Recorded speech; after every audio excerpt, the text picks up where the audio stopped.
So good morning everyone, here we are in an unfortunate position of having to change the starter motor on the wagon. It keeps sticking, keeps conking out, and unfortunately Tracy recently, trying to get my face in the camera, Tracy recently had the unfortunate pleasure of breaking down and the starter motor sticking without, there we go. I've just got the okay to turn it off because trying to start again will be nigh on impossible. So yeah, today's job is to change the starter motor. Bit worried because we were down there the other week when we were changing out the gearbox oil, and we noticed that the bolts hadn't been put back in, so they were sort of only 3/4 of the way in. So there was a rattling that was happening back and forth on a couple of washers. So we tried to tighten them up, only discovered that we could not undo them, or we could not do them up. They were C-solid. I think what it is that we've got alloy bolts running into sort of like a steel, or the steel bolts running into alloy. I can't remember which way around it is, but basically because of the age and over the time obviously they expanded and contracted, they've kind of almost to a degree welded themselves into position. So it could be a bit of a challenging morning. Could be an emotional morning, because what we might have to end up doing is snapping the bolts off. And hopefully a thread that snaps off is going to be in the starter motor, so we'll be able to just, you know, throw that bit away and just remove and knock out the smoother part of the bolt that runs through the bell housing of the gearbox. So we'll see how that goes. I'm going to try my best to remember to record the process as we go through it, to give everyone who comes to this situation of, you know, if you're going to do it yourself, a DIY aspect to it. So yeah, it's gonna be a testing morning. Hopefully everything runs smooth. I mean, I've doused it the best I can in WD-40, and hopefully that stuff helps, but we'll see how it goes. All right, follow the process. Okay, so first things first, what we're going to do is disconnect the battery terminal, the negative, to kill the electrics. And what we're going to end up doing is all the way down there, which probably can't see, you can just make out a very shiny surface. Now I can try and point at the end of my finger just down there. That is the starter motor. So the best way to get to it is up from underneath, so we'll end up jacking it up in a second and go from there. Okay, so battery terminal has been disconnected. I've taken the intercooler pipe off, which runs from here all the way to the top of the intercooler, and the starter motor is, that's fine. Oh, camera, I've got enough hands. There's that one down there. Okay, so you've got the power leads running into it, and then you've got two 13mm nuts, one there, one that side. So you've got 1, 2. They need to come off, and then it's a case of jacking the vehicle up underneath and taking out the bolts that hold the starter motor to the bell housing. Okay, slight update. So down there, this is the starter, back of the starter motor. The camera is picking up everything else. So you got a little 10mm nut at the bottom there, which is the earth. I think that needs to come off as well. Leave that 13mm because that connects to the other part of the starter. Take the 10mm off. Unfortunately, as you can see, that little grey patch there, that looks like yeah, nice and clean and fresh. That's because it is, because that's just snapped off when I'm doing the 13mm power terminal. So that's come off in my hand, which is, if I can get to it, which is that bit there. So that's a 13mm nut. That I tried undoing and it just snapped off. So this is the other little 10mm nut. Take off here, leave this one, undo this one, and then that's all the connections undone. So the man who's off camera at the moment is camera shy, not me, the other one, has highly recommended that due to the starting issue that we have, the earthing point just down here is definitely worth taking off and cleaning. So we've just gone over with a wire brush, we're spraying WD-40 over it, whip it off, clean it all up, make it nice and shiny for a good electrical contact. But there's his hand slit. He's pointing at the battery terminal. So battery terminal, make sure you come down through, you can see the cable there running down through, which runs down to here. There you go. Cleaning the terminal. which will obviously give it a good earthing to the chassis. Okay, so we just disconnected the earth. As you can see, it's that one just there. Here is the nut and bolt. So there's the nut.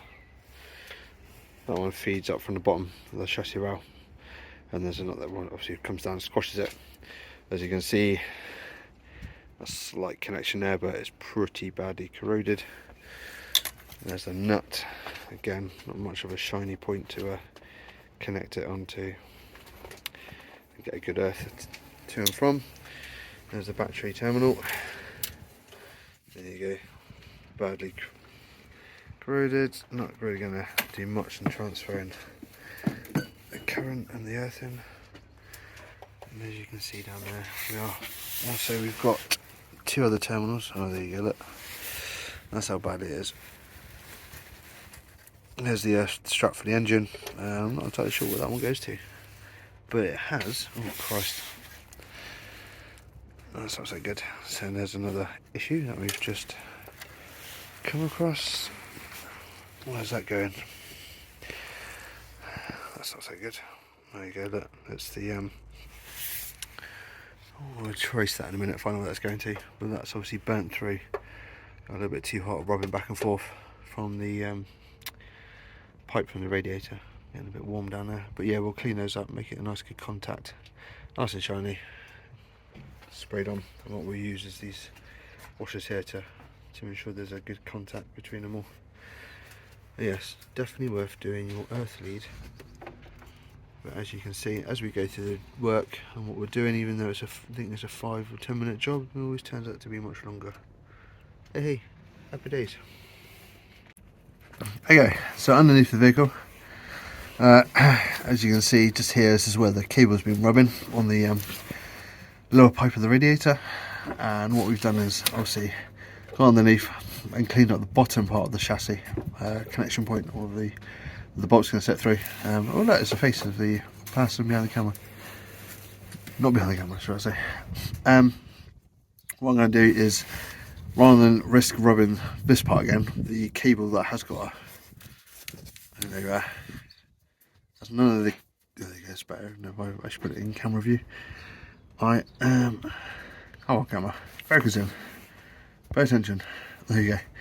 So as none of the cords are showing, it's just the outer casing that's done. So I'm going to wrap that up in tape, give it some protection. And what I'm going to try and do is bend it around so it stays away from that pipe to reduce any further possible rubbing and wear and tear on it. So I'm going to bend it around, put it from underneath, put it back through this hole here, and obviously put it all back together. And then we've got some really nice, good, healthy earthing connections. View on top is as we've just come to the point of just going to give it a rub over with some emery paper, some very fine sandpaper. Obviously got nice and shiny connections. Just got to run over the top of that other terminal there. And obviously the difference is not been done on this one just yet. This one's got to be cleaned up, and then we'll put it all back together with heat. Lovely and shiny, nice and I mean, we might try and find a new one to stick on there.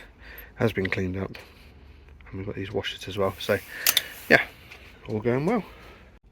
Okay, no idea what I got to last time on the video. However, what have we done? We have cleaned the terminals, made them all nice and shiny. And what we'll do now is cover them in grease to give them a waterproof sort of cover. I'll do that from above and below.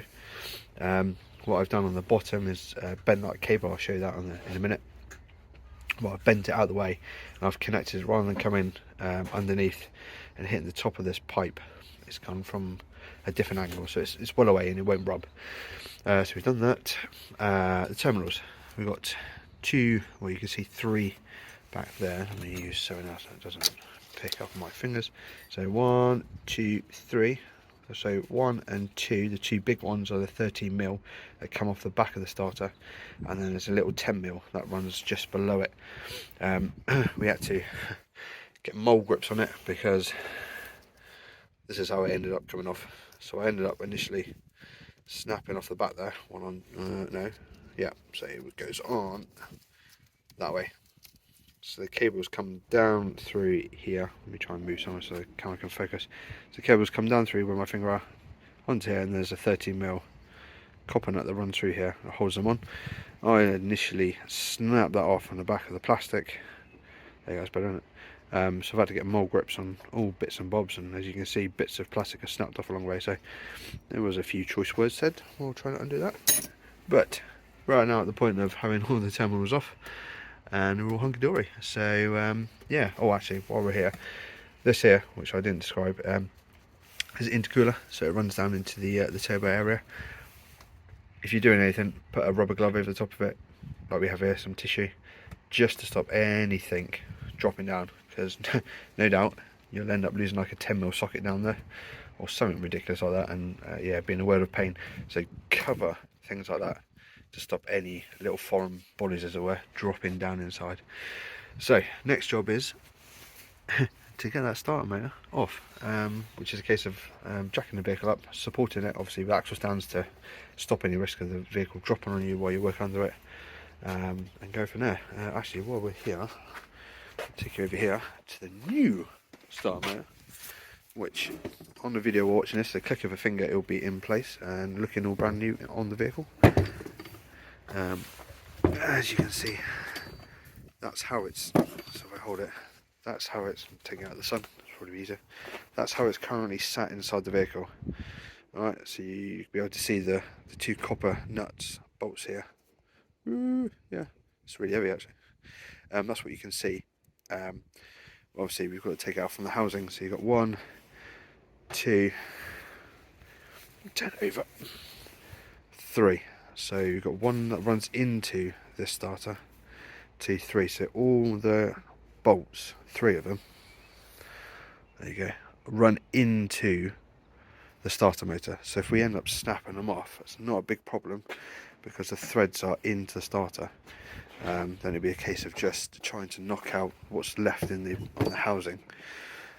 So yeah, hopefully that's going to go all nice and well. So yeah, what I'll do now is I'll climb under the vehicle and show you what I meant by that other strap running underneath. Okay then, so climbing underneath. Where are we? There we are. So you can see that I've heat shrunk that cable, and then I've gone over it with brown insulation tape to give it double protection, and then I can't quite show, I've got no fingers. What I've done, rather than this cable running up and rubbing like it was on this part here, I've bent it and I've just made it come underneath the chassis rail, so there's a big clear gap now between that. There's no risk of it rubbing, so yeah, just there. So yeah, again, we'll cover that in grease, give it a nice waterproof seal, and we'll all be hunky-dory. Right, starter. So from underneath, actually, while we're here, the starter motor, if you find the oil filter and come back, it's basically all the way up there. So I'm going to jack it up, make some more room, and get ourselves in the position of taking those bolts out, hopefully. In fact, just as I was coming out, it's easy to see. So if you're ever trying to find the starter, find the oil filter on this type of engine, and there it is, just there. So that black round circle, and then to the right of it there's a smaller cylinder that sits on top of it. So there's your 2 terminals that you can see off the back there, which obviously are similar to the new one. So yeah, if you ever need to hit it to get it going because it's stuck or something, oil filter, and just directly behind it, underneath the black pipe you can see running, is a starter. I know Tracy was struggling with that, so hopefully that will help someone out there. Okay, welcome under the van. So hang on, I ain't got that far yet. Right, so obviously up on axle stands, propped up underneath, seafy. It's nothing worse than the vehicle coming down on top of you. Right, there's my hand. Here, oh no, where am I? Can't get to it. Fingers. There's a starter motor there. So I got, there's try to get my hand. I got confused with myself now. What am I? I got one there, one just there, and then another one under there somewhere. There it is. Oh good. So I'm gonna try and get those out. Yeah. Wish me luck. Okay, so you've reached that point where a click of a finger, the old one's off, and then new one's about to go in. I can tell you what, it's definitely not a click of the finger when you're doing it. So what I was saying earlier on was obviously you've got these wonderful bolts here which are alloy and they go into steel, and as you can see from this one turn and she just snapped off, and it is completely and utterly fused itself in there. I mean, you could have used heat, could have done something like that, but it would be very difficult to get into that area to do so. So luckily the engineers had their head on this day when they were designing this, and the threads go into the housing. You can see the threads in there, so when if you do end up snapping it off, obviously it's not a big drama because the starter motor does still come out. Obviously it was stuck on that lug a little bit, so there's a lot of wiggling back and forth just to get it out of the hole, but it comes out without having to go through any other emotional damage on yourself with regards to drilling it out or anything. So the old one's out.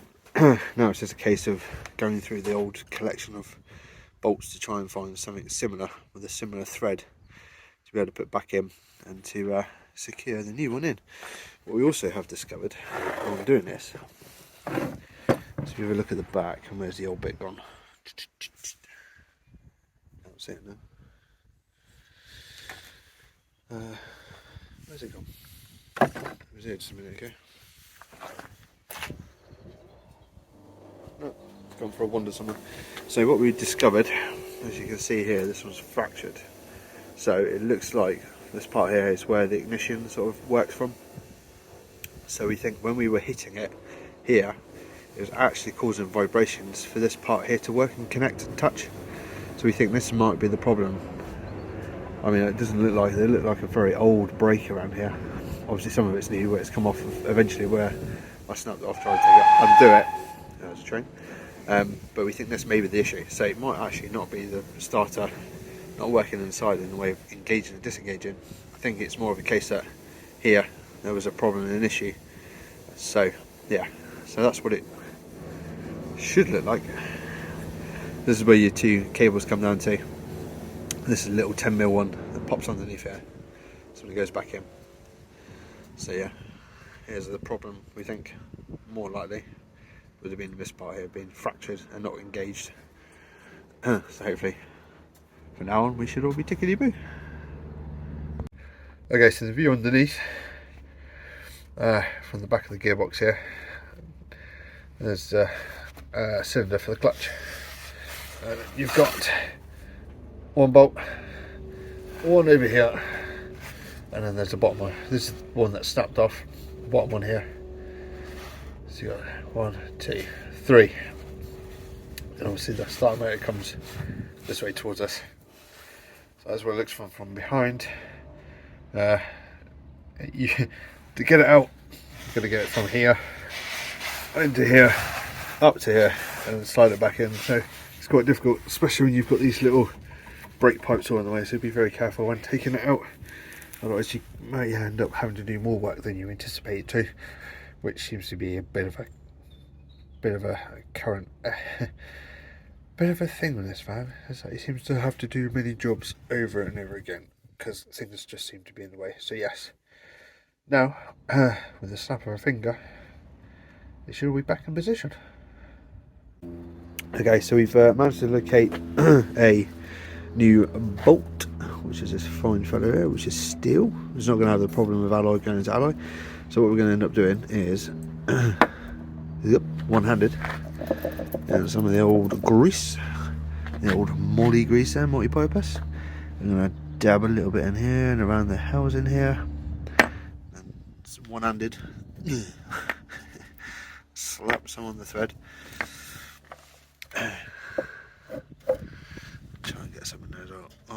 camera's filming is terrible, sorry. And then we're going to make sure that we work that all the way through the threads inside. So spin them all the way around. There you go, nice and tight. And then what you have is a pile of grease coming through the back there. So what we've done,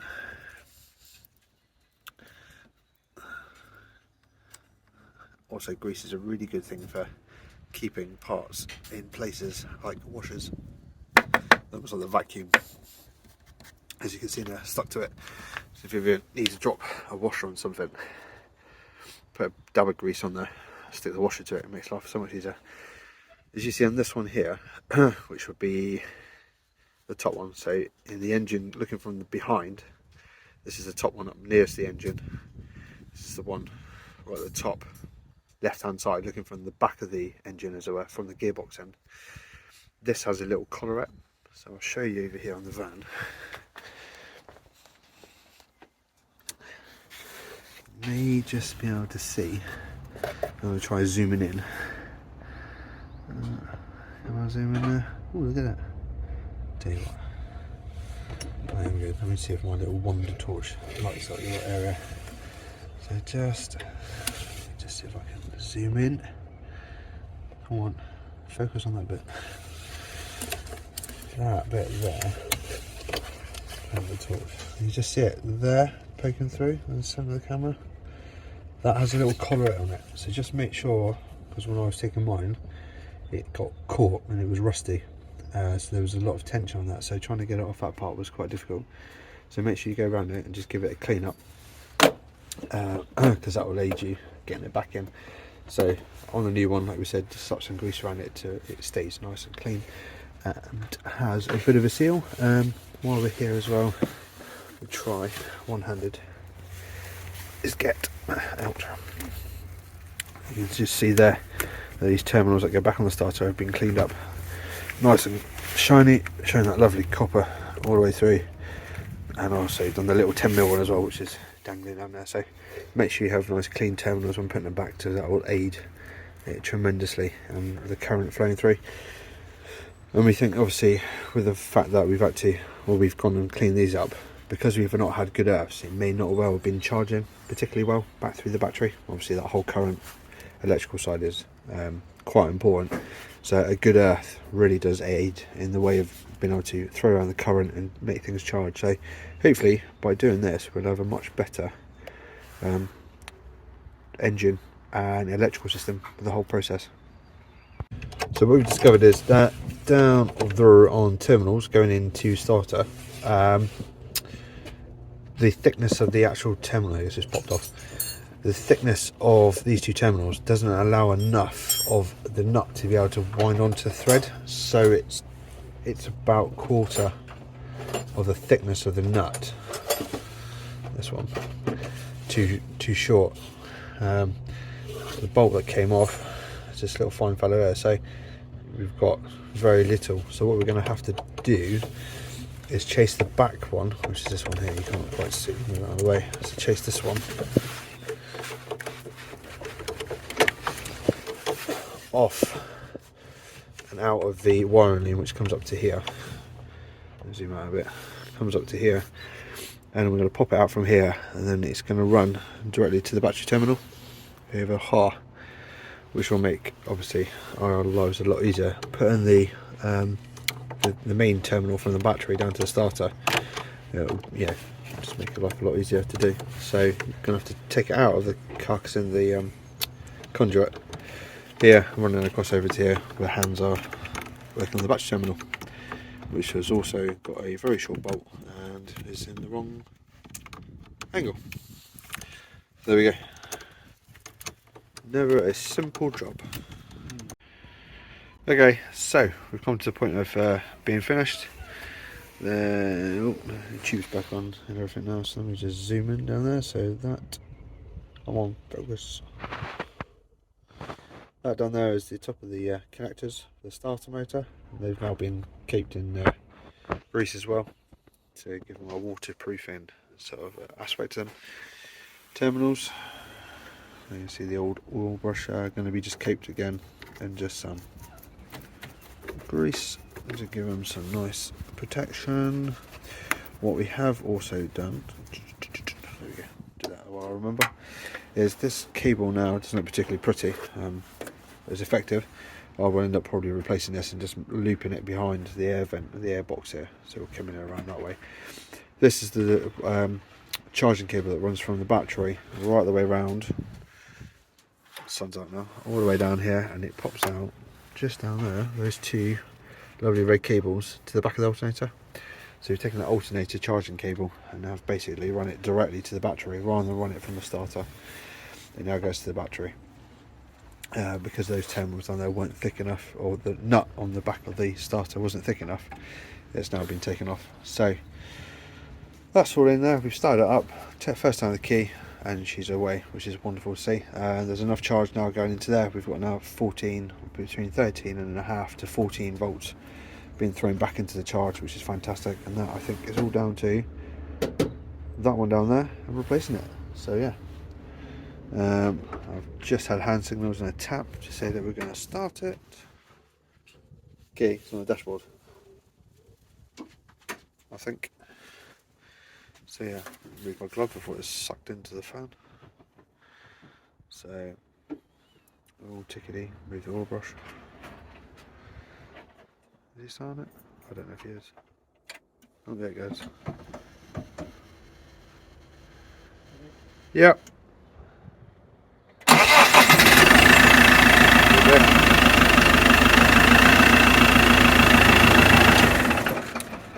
Happy days.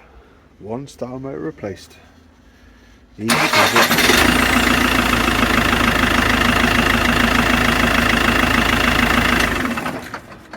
As I was saying, one starter motor replaced, and we're back on the road. Cracking. So guys, there we have it. Me and Roo and the hand that you see in the video have successfully swapped out and changed over the starter motor. Shh, shh. No, you can't speak on camera. So yeah, it's all back together. Just got to drop it off the axle stands down. That's the reason why it looks so high. Shh, shush. Roo wants to come out and go for a wee. So yeah, so if this video was any help to you, please like and subscribe, and give us a follow for more Iveco Daily van tips. See you later.